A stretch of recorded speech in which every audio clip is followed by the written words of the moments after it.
Hello everyone. I hope all of you are well.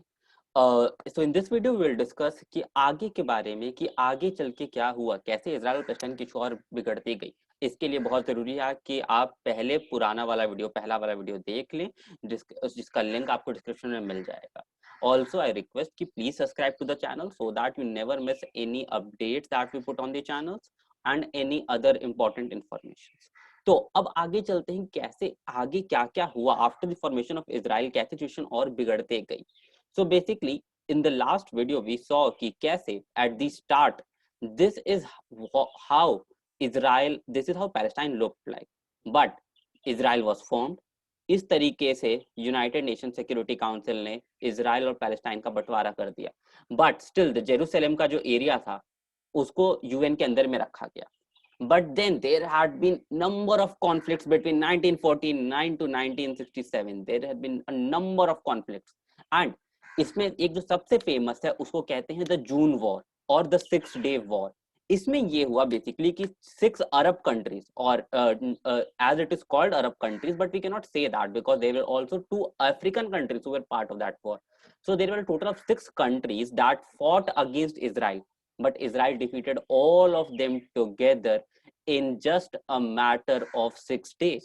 अब इसमें सबसे मेन 2 इंपॉर्टेंट कंट्रीज कौन थी? इसमें सबसे 2 इंपॉर्टेंट कंट्रीज थी।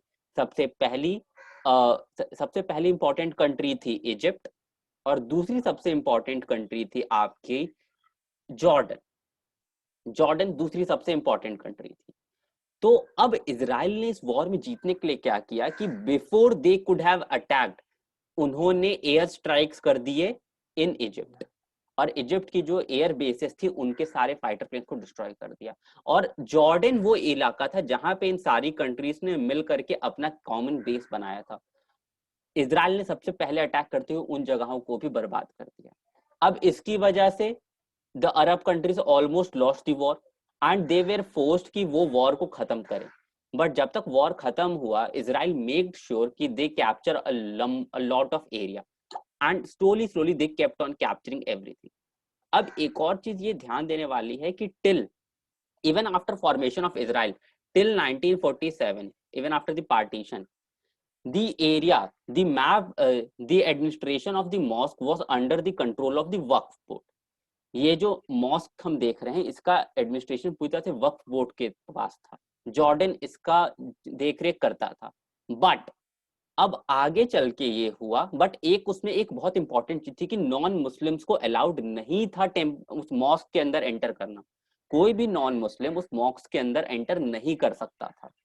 बट अब इजराइल ने बोला कि नहीं, इवन नॉन मुस्लिम, हम ज्यूज भी उसमें एंटर करेंगे। एंड इसकी वजह से जो कट्टर मुस्लिम्स थे उनको ये बात बहुत बुरी लगी। फर्दर बट एक चीज जो इजराइल ने साथ में एक और चीज जो बोली थी वो ये था कि इवन दो हम एंटर करेंगे बट हम वहां पे प्रे नहीं करेंगे। कोई भी नॉन मुस्लिम मॉस्क के अंदर जाके प्रे नहीं करेगा। अब इस बात से कट्टर ज्यूज बहुत नाराज थे, क्योंकि उनका था कि हमारे पास हक होना चाहिए, हम जहां चाहे वहां जाके प्रे कर सकें। इसकी वजह से बहुत सारे कॉन्फ्लिक्ट होने लगे बिटवीन बोथ द कंट्री। अब उधर बना पीएलओ। अब जो इजराइल का जो काफी सारा एरिया था वो अब इजराइल के एरियाज पे तो इजराइल अपना कब्जा करके रखा था, बट बाकी जो एरियाज थे, जो बचे हुए एरियाज थे, वहां पे कब्जा किसने कर रखा था? जो पैलेस्टाइन का जो एरिया था। पैलेस्टाइन का एरिया अगर हम मैप से समझें तो 2 पार्ट में डिवाइड हो गया। पैलेस्टाइन का एरिया 2 पार्ट में डिवाइड हो गया, जिसमें एक पार्ट को तो पैलेस्टाइन कहा जाता है, which is under the control of PLO. ये वाला पार्ट पीएलओ के कंट्रोल में है, which is Palestine liberalization organization. ये वहां की एक पॉलिटिकल पार्टी है। फर्दर ये वाला जो पार्ट है इसको कहते हैं द गाजा स्ट्रिप। ये वाला जो पार्ट आप देख रहे हो इसको गाजा स्ट्रिप कहते हैं, जो कि हमास के अंडर है। अब ये गाजा स्ट्रिप हमास के अंडर है। हमास क्या है? एज पर इजराइल और even as per many other countries, और इस मेनी अदर कंट्रीज में सबसे ज्यादा इंपॉर्टेंट है the countries which are permanent members of the United Nation Security Council. उनका क्या कहना है कि हमास एक टेररिस्ट ऑर्गेनाइजेशन है। हालांकि हमास इस बात को नहीं मानता है। हमास कहता है कि हम पॉलिटिकल ऑर्गेनाइजेशन है, इसीलिए हमास इवन इलेक्शन में पार्टिसिपेट करता है। But there is a big rift between Hamas and PLO.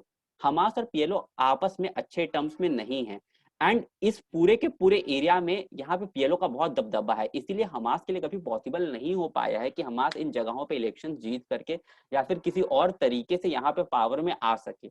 But ये जो एरिया है यहाँ पे हमास का बहुत ज्यादा कंट्रोल है, इसीलिए PLO के लिए भी पॉसिबल नहीं है कि वो इस एरिया से हमास को भगा सके। जितने भी आपने रॉकेट मिसाइल थी सबकी जो भी न्यूज सुनी है कि अटैक्स हो रहे हैं वो इसी एरिया में हो रहे हैं। अब बहुत सारी चीजें हुई जहां पे ये कोशिश की गई कि दोनों तरफ से झगड़ा कम किया जाए। इवन दोनों तरफ से बहुत सारे वायलेंस होते थे। इवन आफ्टर ऑल दिस दोनों तरफ के जो कट्टर थे, द कट्टर मुस्लिम्स एंड द कट्टर ज्यूइश, दोनों अक्सर एक दूसरे पे अटैक करते थे, एक दूसरे को उकसाते थे। बहुत सारे मैसेकर्स हुए हैं in the city of Jerusalem. बहुत सारी चीजें हो रही थी लगातार, और लगातार डिमांड्स हो रही थी कि जो इजराइल है वो 6 डे वॉर से पहले की जो सिचुएशन थी वापस से उसी सिचुएशन पे आ जाए, बट इजराइल इसके लिए रेडी नहीं था। अब इजराइल के लिए कुछ चीजें और ज्यादा इंपॉर्टेंट थी, और वो थी इंपॉर्टेंट कि उनको मिले इंटरनेशनल रिकॉग्निशन, उनको मिले इंटरनेशनल कम्युनिटी का सपोर्ट। बट हमने ऑलरेडी देख लिया कि इजराइल के अगल बगल की कंट्रीज जो हैं वो बहुत स्ट्रॉन्ग अरब कंट्रीज हैं, और major nations in the world are dependent on them for their oil supplies, इसलिए कोई उनके अगेंस्ट में नहीं जाता। अब इजराइल को जरूरी क्यों था बाकी कंट्री से सपोर्ट लेके आना?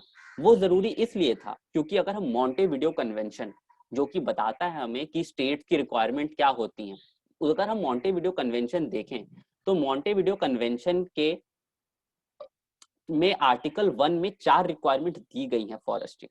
पहला, अ परमानेंट पॉपुलेशन, जो कि इजराइल के पास थी। दूसरा, डिफाइंड टेरिटरी, जो भी इजराइल ने ले ली थी, ऑल्दो उस पे कॉन्फ्लिक्ट है पर उसके पास एक टेरिटरी तो था। गवर्नमेंट इलेक्शंस हो रहे थे, उनके पास प्रॉपर गवर्नमेंट भी थी, प्रॉपर स्ट्रक्चर था। बट जो आखिरी चीज जो बहुत इंपॉर्टेंट हो जाती है, capacity to enter into relations with other states. अब कोई भी और कंट्री आपके साथ रिलेशंस में कब एंटर करेगी? जब वो कंट्री मान ले कि आप भी एक कंट्री हो। एक कंट्री ही दूसरे कंट्री के साथ रिलेशंस के साथ में एंटर कर सकती है, ऐसा तो पॉसिबल है नहीं, उसके लिए उस कंट्री का बहुत ज्यादा इंपॉर्टेंट है मानना। अब बहुत सारी जो बड़ी कंट्रीज थी वो नहीं ये करना चाह रही थी, क्योंकि उन्हें ये डर था कि बहुत सारे अरब नेशंस उनसे खफा हो जाएंगे और उनकी फिर ऑयल सप्लाईज के लिए उनके लिए बहुत दिक्कतें पैदा हो जाएंगी। बट रीसेंट डेवलपमेंट्स क्या हुई? और सबसे पहले डेवलपमेंट हुई आफ्टर द 6 डे वॉर, जब Egypt was one of the biggest parties in the 6 day war, but Egypt ने जाके सबसे पहले हाथ मिला लिया अमंग द अरब नेशंस, सबसे पहले जाके हाथ मिला लिया विद इजराइल, सेइंग कि अब हमें ये वॉर्स नहीं चाहिए, हमें कोई कॉन्फ्लिक्ट नहीं चाहिए। अब इजिप्ट ने हाथ मिला लिया, जिसकी वजह से कई और कंट्रीज ने भी आगे हाथ बढ़ाया। In past 4 to 5 years, major Arab countries ने इजराइल के साथ में हाथ मिला लिया है, आइदर ओपनली और इन द बैक स्टेज। कुछ कंट्रीज ने ओपनली डिक्लेयर कर दिया है that now we are with Israel, and कुछ कंट्रीज का ये कहना है कि इन्होंने ऑलरेडी ओपनली डिक्लेयर नहीं किया है owing to their internal conflicts that might happen, but उन्होंने बैक सीट पे ये कई चीजें एक्सेप्ट कर ली हैं। अब इससे सबसे बड़ा नुकसान किसको हुआ? इससे सबसे बड़ा नुकसान हुआ हमास को। हमास को नुकसान क्या हुआ कि हमास को वहां उन्हीं अरब कंट्रीज से आते थे फंड्स, उनको वो फंड आना बंद हो गए। उनको अभी भी एक जगह से जहां से फंड आ रहा था वो था ईरान, बट ईरान की खुद की भी हालत बहुत खराब हो रखी है due to all the restriction that have been imposed on them. तो अब और फर्दर ईरान ऑल्सो थॉट कि हम बाकी लोगों को, ईरान के साथ में हमास की अक्सर एक कॉन्फ्लिक्ट चल रही थी, जिसकी वजह से ईरान ने बाकी और ऑर्गेनाइजेशंस को भी फंड करना चालू किया और हमास के फंड्स कम कर दिए। अब इसके लिए बहुत जरूरी था कि हमास फिर से ये दिखाए हर जगह कि हम यहाँ के सुपर पावर हैं, ये एरिया पे हमारा कंट्रोल है, पैलेस्टाइन के लिए बस हम ही लड़ रहे हैं। इसीलिए बहुत इंपॉर्टेंट हो गया कि हमास को एक रीजन चाहिए था जिसकी वजह से हम पूरे एक्सकेलेटेड अटैक्स कर सकें, जिससे हम दिखा सकें कि आप हमें यहाँ पे इग्नोर नहीं कर सकते। इसीलिए when in the month of May a local Israeli court ने ईस्ट जेरूसलम में, अब ईस्ट जेरूसलम का जो पूरा एरिया था वहां पे बहुत ज्यादा बसाहट थी of Palestine people, the Arabs, उनकी बहुत ज्यादा बसाहट थी। लिसन, वी कैन नॉट से हियर कि दो की इस्लामिक पीपल्स की बसाहट थी, नहीं, क्योंकि that consisted of both the Christians and also the Muslims. तो इसीलिए उनको अरब कहा जाता है। वो अरब पीपल की बहुत ज्यादा बसाहट थी, बिकॉज फॉर श्योर वो जो एरिया था वो पहले तो पैलेस्टाइन के अंडर था, जो कि अब जाके इजराइल ने कब्जा कर लिया। अब इजराइल ने क्या सोचा कि हम उन जगहों पे अपने लोगों को बसाते हैं, अपने लोगों की पॉपुलेशन को बढ़ाते हैं, सो दैट हम उस जगह को बेटर कंट्रोल कर सकें, हमारे फेवर के लोग वहां पे रहेंगे तो हम बेटर कंट्रोल कर सकेंगे। अब इसके लिए उन्होंने हटाने की कोशिश की, उन्होंने उन लोगों को हटाने की कोशिश की, बट अब ये मैटर गया कोर्ट में और लोकल इजरायली कोर्ट ने डिसीजन दिया in favour of the Jews, और उन्होंने बोल दिया कि जो 6 परिवार, यहाँ पे कॉन्फ्लिक्ट 6 परिवारों का था, जो 6 अरब परिवार वहां पे रह रहे हैं उनको घर खाली करना पड़ेगा।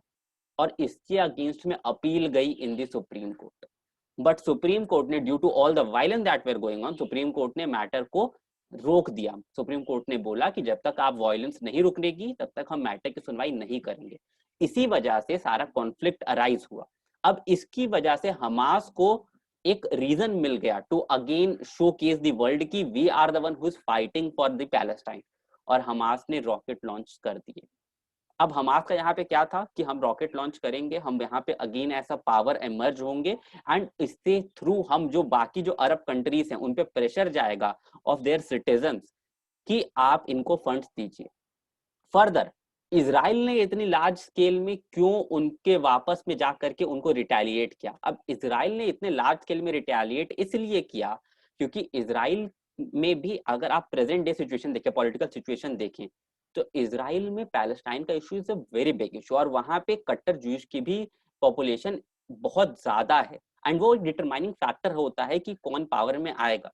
इन the last 4 election somehow there is no clear majority, and इसीलिए जो वहां के प्रेजेंट प्राइम मिनिस्टर भी है नेतन्याहू, बेंजामिन नेतन्याहू, उनका वो फिक्स नहीं है कि वो कब तक पावर में रहेंगे, और इलेक्शन दोबारा होने की बहुत ज्यादा चांसेस है। इसीलिए उनके लिए इंपॉर्टेंट था कि वो कुछ ऐसा लेकर के जाएं आफ्टर द कोरोना पैंडेमिक जिसके नाम पे वो वोट मांग सकें। इसीलिए उन्होंने भी इतने ज्यादा फोर्स के साथ में अटैक किया, क्योंकि देखिए इकोनॉमिक सिचुएशन तो सबकी खराब थी।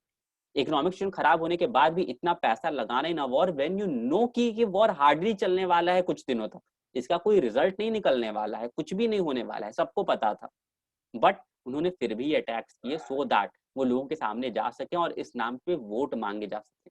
फर्दर एक और जो बहुत इंपॉर्टेंट फैक्टर प्ले किया है जिस चीज ने इसमें, वो था press release by the international criminal court. अब इंटरनेशनल क्रिमिनल कोर्ट एक ऑर्गेनाइजेशन है, एक कोर्ट है इन दी हेग, नीदरलैंड्स। अब वो बहुत जो बड़े वॉर क्राइम्स होते हैं, crimes related to genocide, crime of aggression, war crimes या फिर क्राइम्स अगेंस्ट ह्यूमैनिटी, इन पे इन्वेस्टिगेट करती है, प्रोसिक्यूशन चलाती है, ट्रायल्स चलाती है। अब उन्होंने क्या बोला कि हम पैलेस्टाइन में जो इजरायली सोल्जर्स ने जो भी एट्रोसिटीज की हैं, जो वॉर क्राइम्स किए हैं, क्राइम अगेंस्ट ह्यूमैनिटी किए हैं, उनका हम इन्वेस्टिगेशन करेंगे। इजराइल ने इसका बहुत विरोध किया, Israel was completely against. Israel ने बोला कि आप ऐसा नहीं कर सकते because you not state party to the Rome statute, जो कि गवर्न करता है इंटरनेशनल क्रिमिनल कोर्ट की वर्किंग्स को।